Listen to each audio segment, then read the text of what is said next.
آج دنیا ایک بار پھر مشرق وسطیٰ میں بھڑکتی ہوئی آگ کو دیکھ رہی ہے۔ اسرائیل اور ایران کے درمیان حملوں کا سلسلہ جاری ہے۔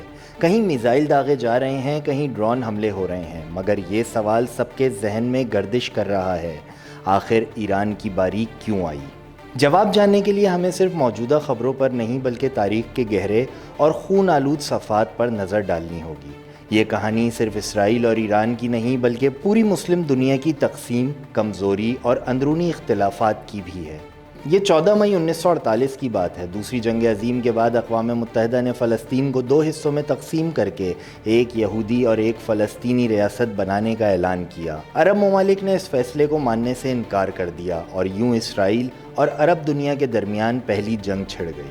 مگر نتیجہ، اسرائیل نے نہ صرف اپنے وجود کو برقرار رکھا بلکہ مصر، شام، لبنان، سعودی عرب اور یمن جیسے طاقتور عرب فوجی اتحاد کو بھی شکست دے دی۔ یہ پہلا صدمہ تھا مسلم دنیا کے لیے اور پہلا موقع اسرائیل کے لیے کہ وہ خود کو ناقابل شکست سمجھنے لگا۔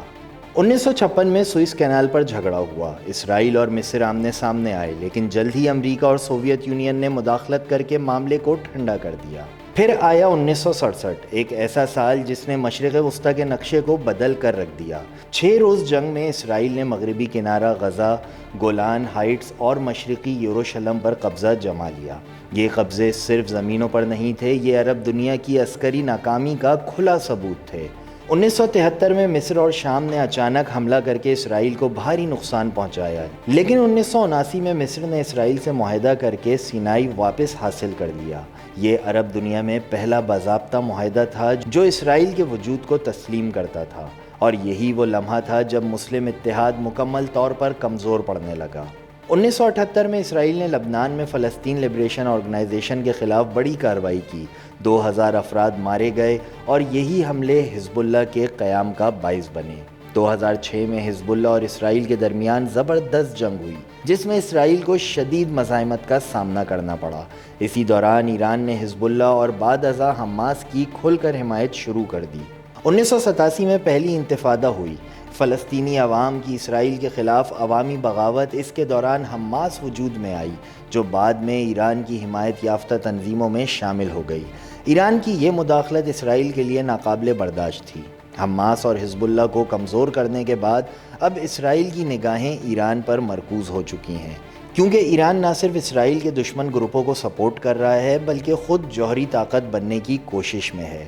حال ہی میں اسرائیل نے ایران کی جوہری تنصیبات پر حملے کیے۔ ایران نے اس کا سخت جواب دیا۔ میزائل، ڈرونز اور دیگر جنگی ہتھیاروں کے ساتھ دونوں ممالک کے درمیان یہ لڑائی اب براہ راست ہو چکی ہے اور اس کے اثرات پورے خطے پر مرتب ہو رہے ہیں۔ مگر اس سب کے پیچھے اصل کہانی وہی پرانی ہے: طاقت، کنٹرول، مذہبی تقسیم اور مشرق وسطیٰ کا بکھرا ہوا اتحاد۔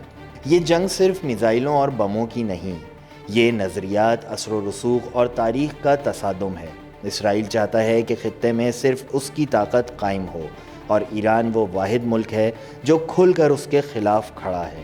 سوال یہ نہیں کہ یہ جنگ کب ختم ہوگی، بلکہ سوال یہ ہے کہ مشرق وسطیٰ میں امن تب آئے گا جب مسلم دنیا خود متحد ہوگی اور اپنی تاریخ سے سبق لے گی۔